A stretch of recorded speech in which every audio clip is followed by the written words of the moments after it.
Amén. Vamos a orar para que el Señor nos guíe también en este momento en el que nos exponemos a su palabra. Te damos gracias, oh Padre, por tu palabra preciosa, perfecta, inspirada por ti, inerrante, infalible, lámpara a nuestros pies, medicina para nuestros huesos. Señor, aquello que necesitamos, te rogamos que tú la uses en el día de hoy para seguir revelándonos más o iluminando nuestro entendimiento acerca de quién eres tú, Señor, tu Hijo Jesucristo, la salvación que tenemos en Él y cómo eso afecta y afectará a nuestra vida, la vida que tú nos has dado, para que se asemeje más a la de tu Hijo Jesucristo y te dé a ti toda la gloria. Señor, haz tú esta obra en medio nuestro. Te lo pedimos en el nombre de Jesús. Amén. Amén. Gloria a Dios.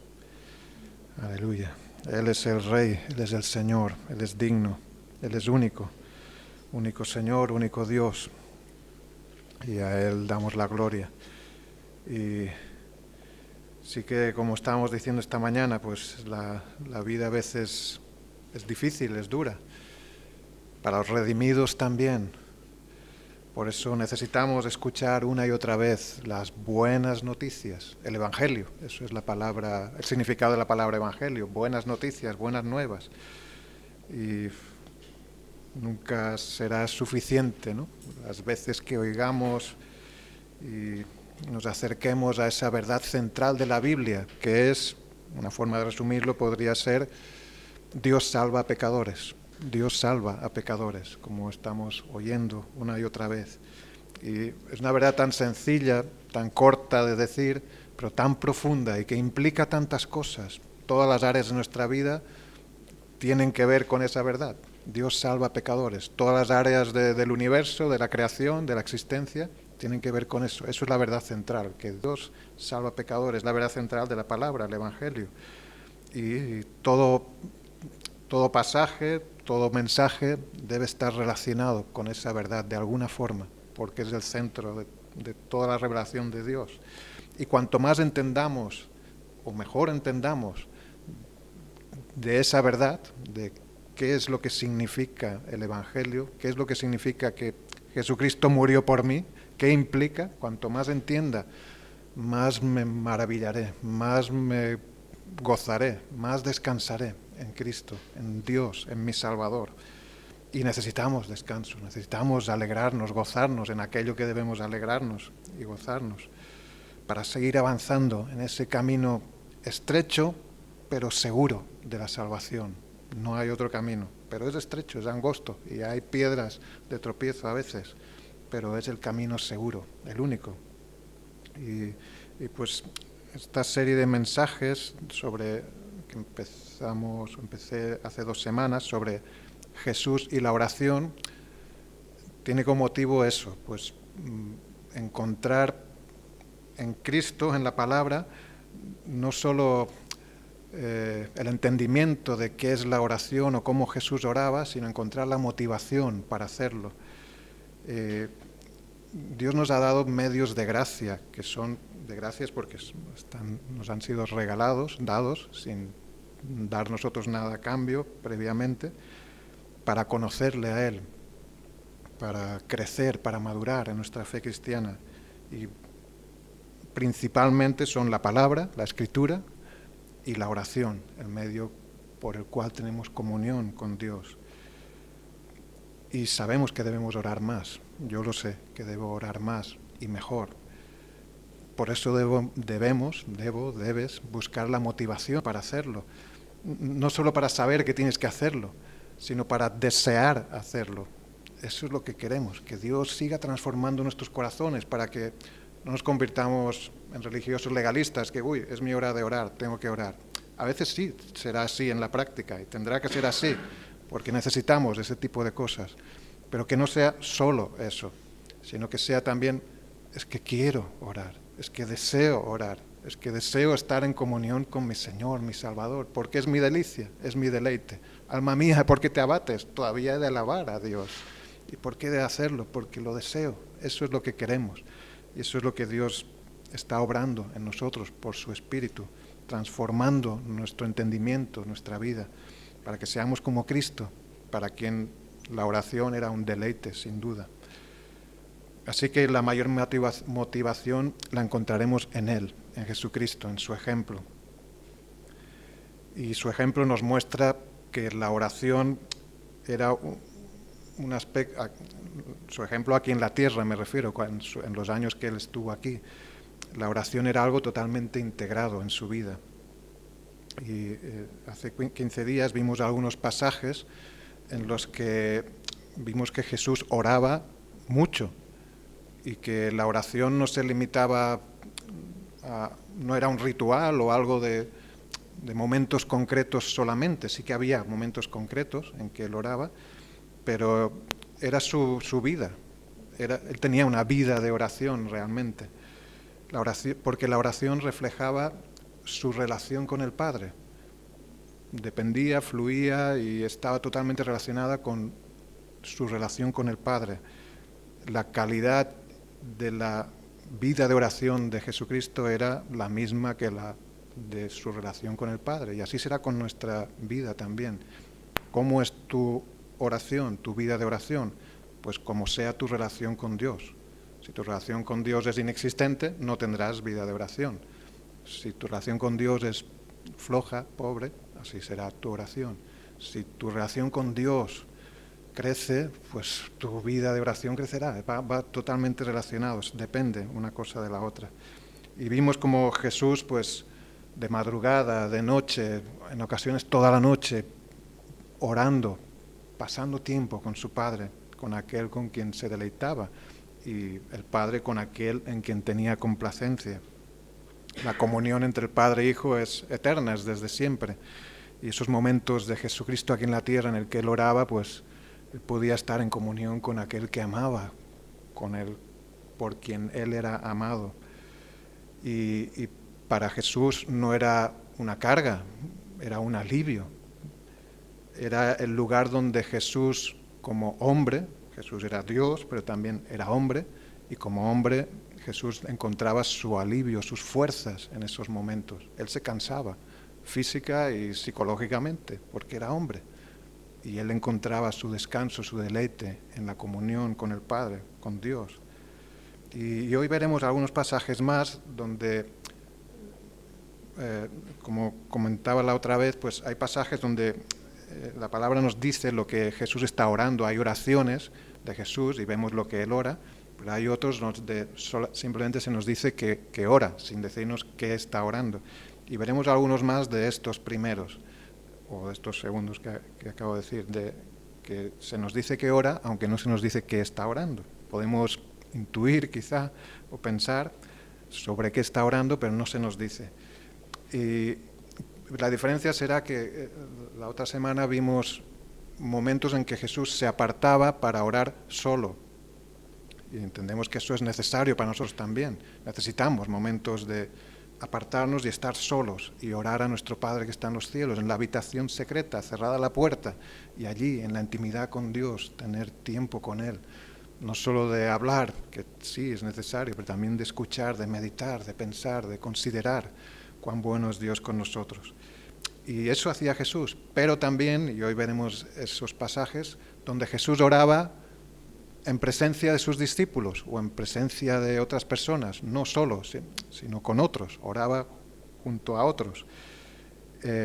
Y veremos algunos pasajes donde ocurre eso, sin decirnos que está orando. Sí que veremos uno donde sí él mismo dice por qué ha estado orando, pero en todos son pasajes donde Jesús ora en presencia, en este caso, de sus discípulos.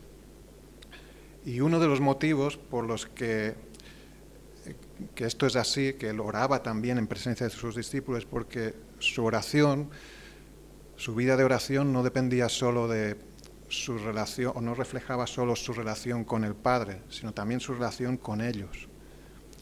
O sea, la relación de Jesús con sus discípulos afectaba y tenía que ver con su oración, con su vida de oración.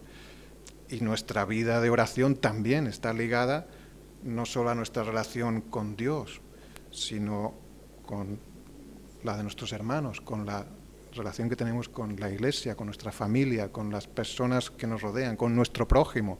Nuestra oración tiene que ver forzosamente con las relaciones que tenemos con Dios y con los demás. Y así en Jesucristo. Así que vamos a ver unos pasajes en el Evangelio de Lucas, porque Lucas, si abrís la Biblia, el Evangelio de Lucas, y buscamos el capítulo 9,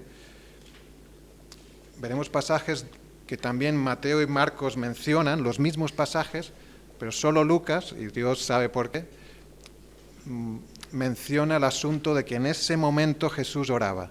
Los otros dos pasajes los pasajes paralelos enfatizan otros aspectos de la misma escena, pero Lucas menciona ese detalle, no es detalle, es algo muy importante, que Jesús oraba en esos momentos, en esas ocasiones. Y Lucas 9, 18...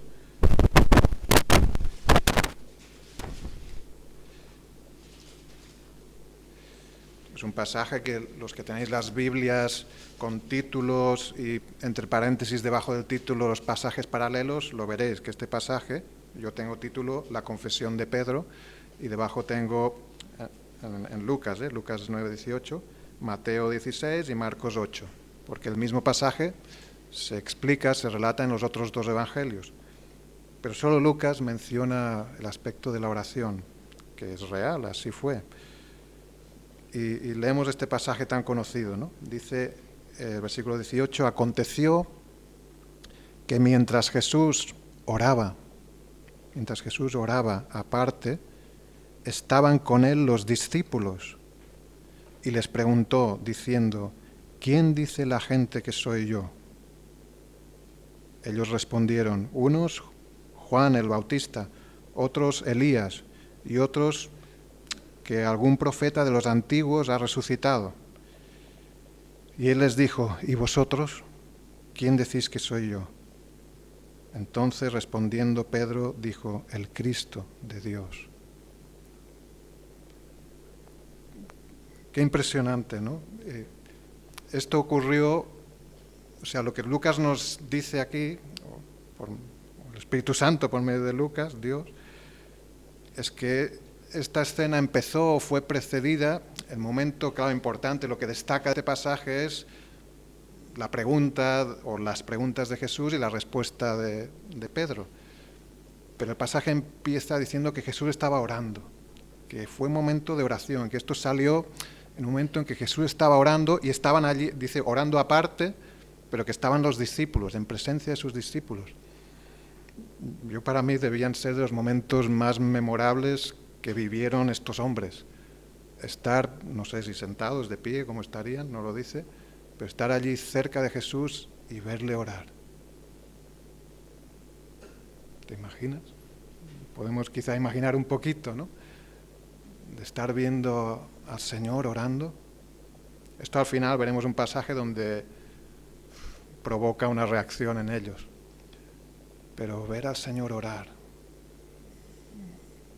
el hombre perfecto, el santo, el 3 veces santo, orando, cómo debía ser, no sé, su expresión, no sé, sabemos si oraba en voz alta o no.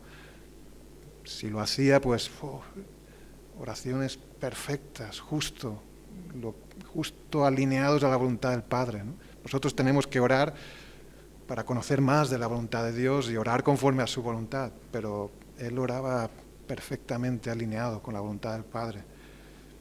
Y allí en esa escena es cuando Jesús para de orar, en algún momento debió parar, y les hace la pregunta.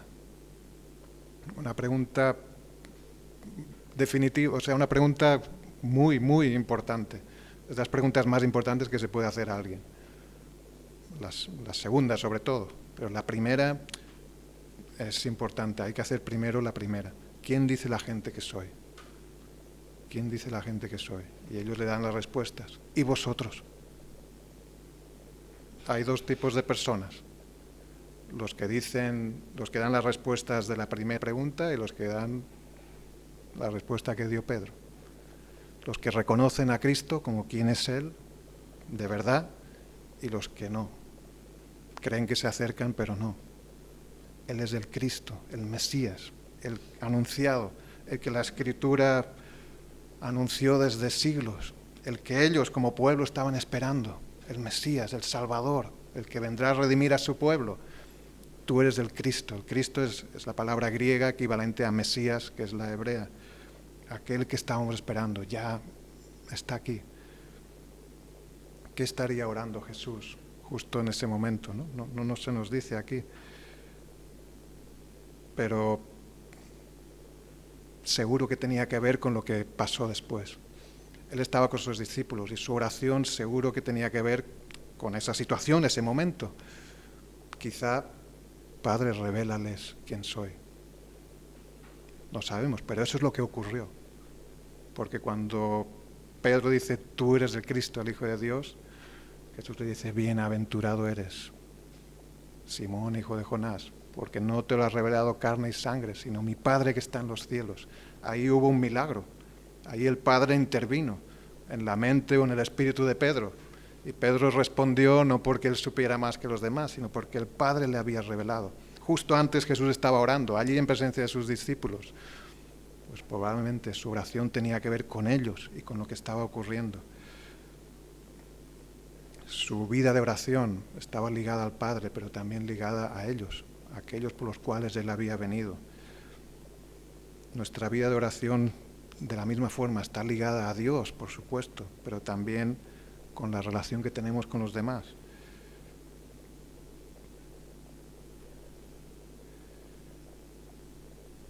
He ido demasiado rápido y ahora me he perdido el punto. Y sí, claro, tu vida depende de esa respuesta a esa pregunta. Y tu oración también dependerá de cómo respondas a esa pregunta. ¿Tú quién dices que es Jesús? Si alguien te pregunta, alguien que no sea cristiano, a la respuesta la tendrás que explicar de forma diferente, ¿no? ¿Para ti quién es Jesús? O si te lo pregunto yo o un hermano, dime, tú que llevas tantos años o meses como cristiano, ¿quién es Jesús? ¿Quién es Jesús? Dime quién es Jesús. ¿Qué responderás a esa pregunta? Tu vida depende de esa respuesta. O sea, tu eternidad está relacionada con lo que tú puedas contestar a esa pregunta. Si puedes responder, Jesús es el Mesías, es el enviado de Dios, es el Salvador, no hay otro, y además es mi Salvador, es mi Señor, es mi Mesías, es mi todo. Eso afecta a tu vida depende de eso, pero tu vida de oración también depende de eso. Tú orarás conforme quién sea Jesús para ti, de cómo respondas a esa pregunta.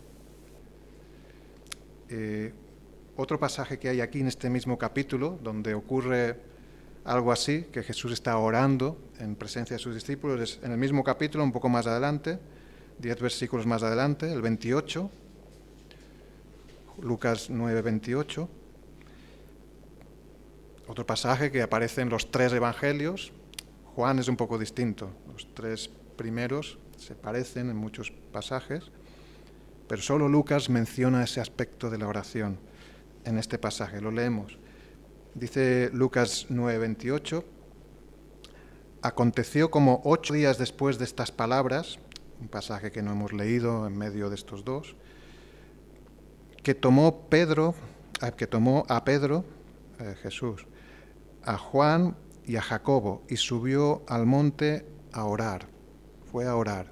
Cogió a estos 3 y se hizo acompañar por estos 3 para orar. Y entre tanto que oraba, o sea, esto ocurrió mientras oraba pasó esto que viene a continuación. La apariencia de su rostro se hizo otra, y su vestido blanco y resplandeciente. Y he aquí 2 varones que hablaban con él, los cuales eran Moisés y Elías, quienes aparecieron rodeados de gloria, y hablaban de su partida que iba Jesús a cumplir en Jerusalén. Y Pedro y los que estaban con él estaban rendidos de sueño, mas permaneciendo despiertos, vieron la gloria de Jesús y a los 2 varones que estaban con él. Y sucedió que apartándose ellos de él, Pedro dijo a Jesús: Maestro, bueno es para nosotros que estemos aquí y que hagamos 3 enramadas, una para ti, una para Moisés y una para Elías, no sabiendo lo que decía. Mientras él decía esto, vino una nube que los cubrió y tuvieron temor al entrar en la nube. Y vino una voz desde la nube que decía: Este es mi Hijo amado, a él oíd.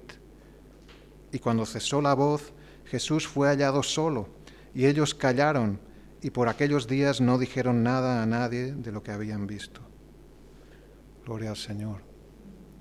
Qué momento glorioso. Una vez más, Lucas nos revela que ese momento fue precedido por un tiempo de oración, que el propósito primero de Jesús era llevárselos para orar, al monte a orar.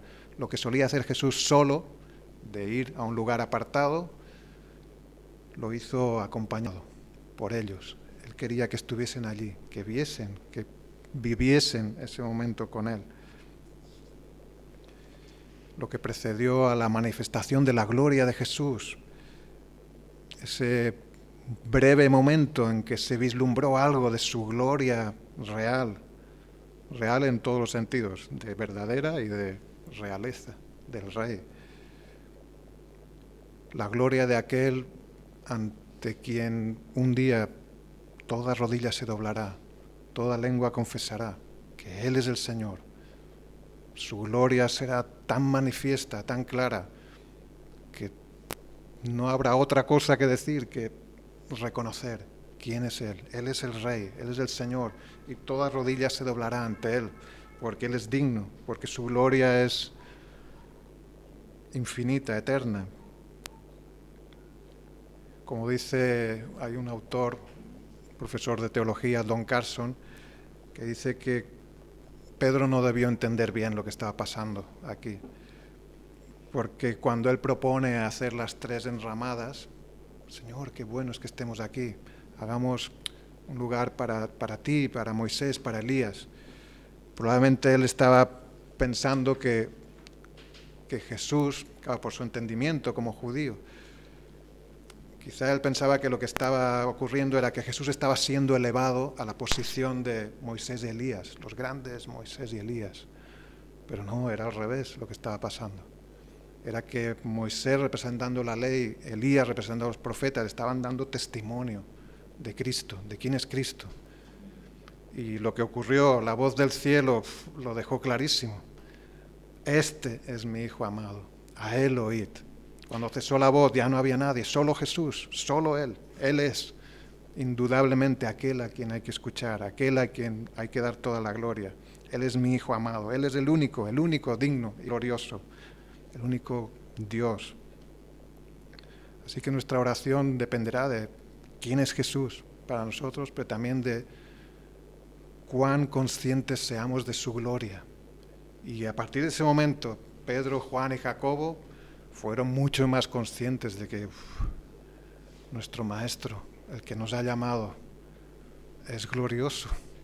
Hemos visto su gloria, como Juan escribiría años después. Vimos su gloria, lleno de gracia y verdad. Vimos su gloria, vimos su gloria. Qué bendición, qué privilegio. Así que cuanto más conozcamos de la gloria de Cristo, de quién es Él, de cuán hermoso, maravilloso, insuperable es, más desearemos orar, más desearemos estar en comunión con nuestro Redentor. ¿Eres consciente de cuán glorioso es Jesucristo? ¿Cuán maravilloso es? ¿Cuán digno es? Necesito ser más consciente de eso. Y vamos a ver otro pasaje también en Lucas, capítulo 11,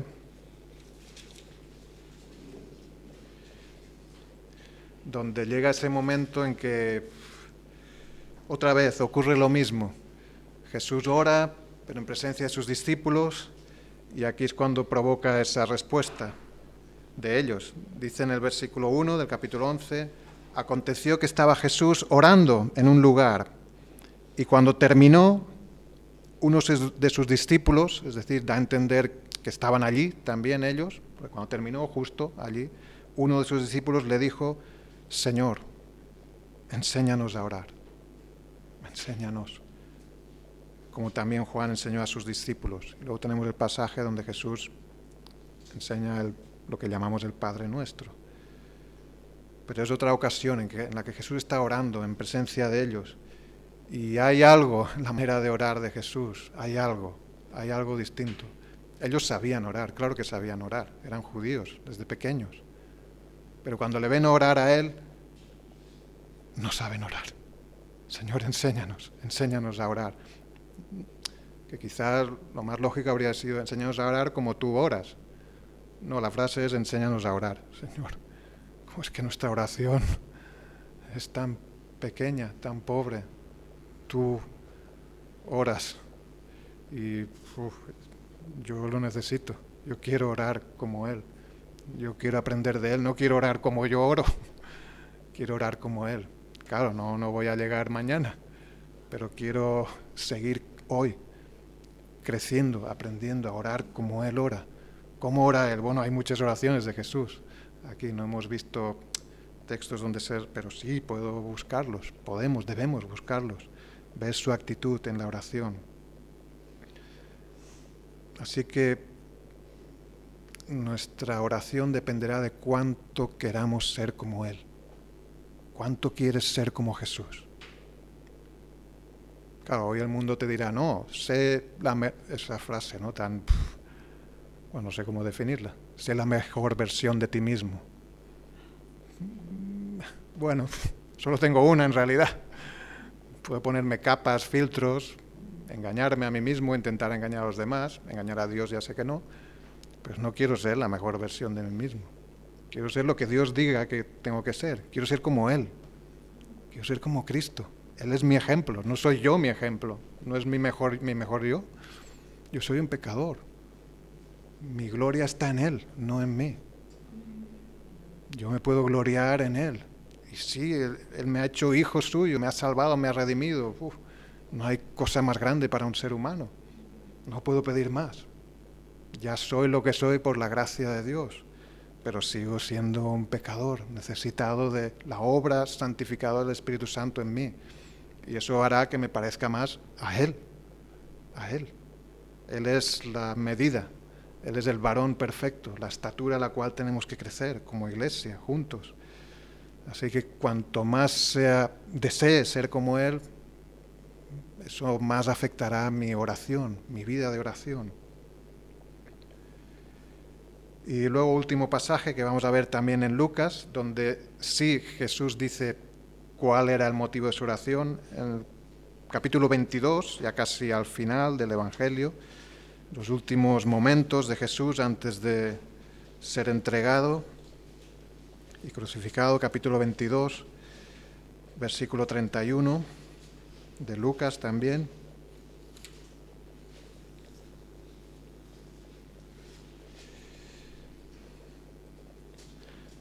Donde probablemente allí en la última cena dijo también el Señor: Simón, he aquí Satanás os ha pedido para zarandearos como a trigo, pero yo he rogado por ti, que tu fe no falte, y tú una vez vuelto confirma a tus hermanos.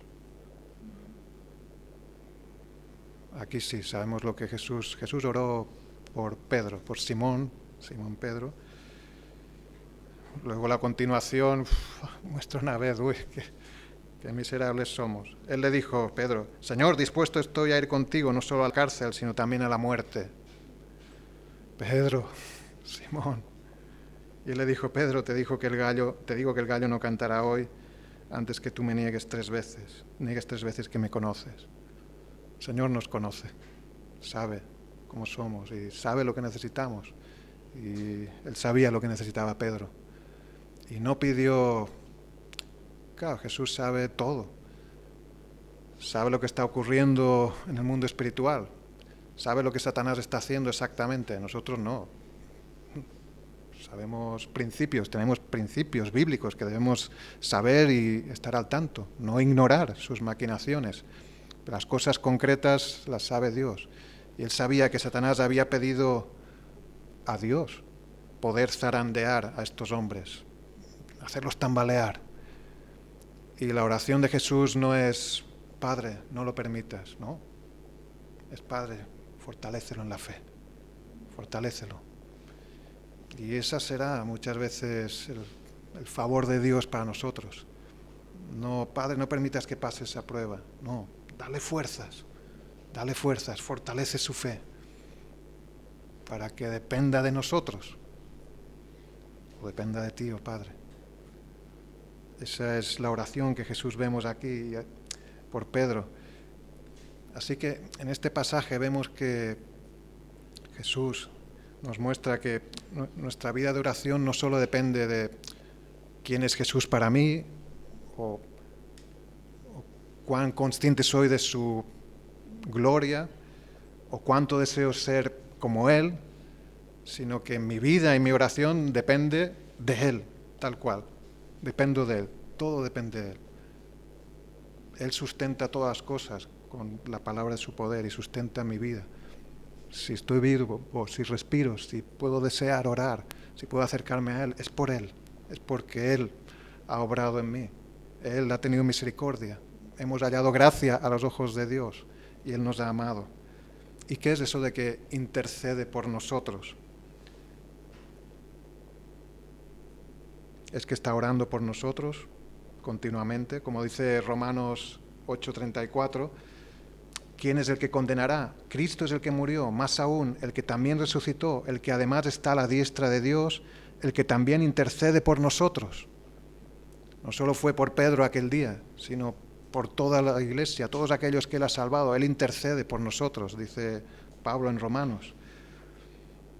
Él intercede por nosotros. ¿Es eso que está Él orando todo el rato por cada uno de nosotros? No, es más que eso, es mucho más que eso. Nosotros podríamos pensar en eso, ¿no? De, bueno, si yo intercedo por mi hermano es que estoy orando por él. Sí, Jesús, seguro que hay eso, pero es más que eso. Dice Hebreos 7:24, más hablando de Jesucristo, de su sacerdocio, de su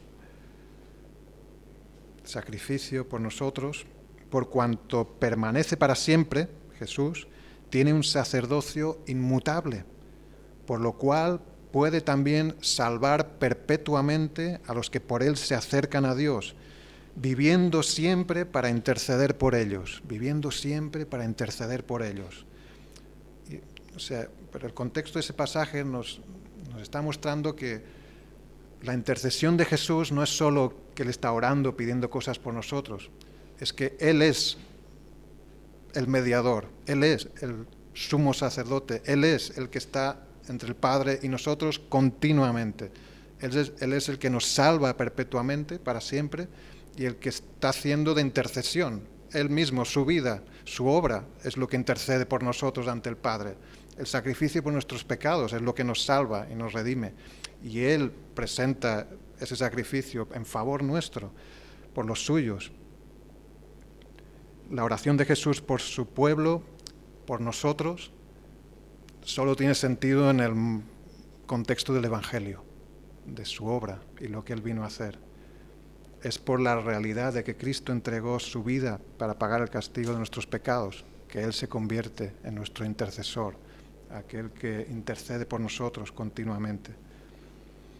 Él se presenta al Padre como nuestro Salvador, nuestro Redentor, aquel que nos limpia de nuestro pecado y nos reconcilia con Dios. Él es el Salvador, Él es el Señor. ¿Es el tuyo? ¿Quién es Jesús para ti? Si no lo conoces, estás en peligro de muerte, muerte eterna, por tus pecados, porque no van a ser pasados por alto. Y si Él no los llevó en la cruz, si no conoces eso, arrepiéntete, pide perdón a Dios, pídele que te salve. Y Él no rechazará a ninguno que se acerca a Él. Si eres salvo, ¿quién es Jesús para ti? ¿Quién dices que es Jesús? ¿Tú quién dices que es? ¿Cuán consciente eres de su gloria, de su majestad, de su belleza, de su hermosura? ¿Cuánto deseas ser como Él? ¿Deseas ser como Él? Considera a Jesús, medita en Él, lee la Biblia, admira su gloria, pídele que ilumine tu mente, te fortalezca en la fe medita en Él, lee los evangelios, lee su palabra, toda la palabra habla de Cristo, toda la palabra está centrada en quién es Él. La oración en Jesús vemos que refleja su relación con el Padre y también su relación con los suyos. Tu oración también manifiesta y refleja tu relación con Dios y tu relación con la Iglesia, con tu prójimo. Como Él debemos tener oraciones, momentos de oración privados, en privado, solos, pero también como Él debemos orar juntos, unos por los otros. Debemos interceder unos por los otros. Todas nuestras relaciones, primero nuestra relación con Dios y luego con los demás, deben afectar y afectarán nuestra oración. Cuando veas a alguien, ora por él, ora por ella. Cuando te acuerdes o te preocupes por alguien, ora por esa persona. Cuando pienses en alguien, ora por esa persona. Ora a Dios, ora a aquel que todo lo puede y que intercede por ti. Que aquel que nos ama con amor eterno nos ayude a amarle a Él y a amarnos los unos a los otros. Que nuestra vida de oración crezca y refleje ese amor. Amén. Amén. Pues vamos a pedirle que el Señor nos ayude. Te damos gracias, oh Señor, por tu Hijo Jesucristo, por su obra perfecta, completa. Señor, por ese sacrificio, por esa vida perfecta que nos es de ejemplo supremo, Señor. Y sí, Señor, queremos acercarnos a ti cada día, Señor. Perdónanos, límpianos, Señor. Ayúdanos a renunciar a todo aquello que estorbe, Señor, y cambia nuestro corazón, transfórmanos, Señor, para que deseemos, anhelemos, Señor, estar contigo, Señor, buscar el deleite, nuestro mayor deleite en ti. Tú eres la perla preciosa, tú eres el gran tesoro, lo sabemos, Señor. Te pedimos que nos ayudes a vivirlo de una manera más práctica, más real, Señor, que no permitas que los engaños de este mundo, la vanidad de esta vida, nuestra propia concupiscencia o pecado, Señor, nos alejen de nuestro mayor bien, que eres tú, Señor. Que podamos buscarte cada día, deleitarnos y gozarnos en ti, Señor, desear esa comunión contigo, poder ser más como tu Hijo Jesucristo, Señor, orar como Él oraba, Señor. Enséñanos a orar, Señor, enséñanos tú, por medio de tu Santo Espíritu que has enviado, Señor, guíanos y enséñanos a rendirte honor, tributo a ti, Señor, darte gloria con nuestras vidas, para que tú seas exaltado, Señor, y tu iglesia, tu pueblo sea edificado. Señor, bendice a cada uno aquí, Señor, y que podamos seguir creciendo, Señor, conforme a tus propósitos para tu gloria. Te lo pedimos y te damos gracias en el nombre de Jesús. Amén. Amén. Gloria a Dios. Amén. Pues que el Señor os bendiga, hermanos, y nos guarde y nos guíe.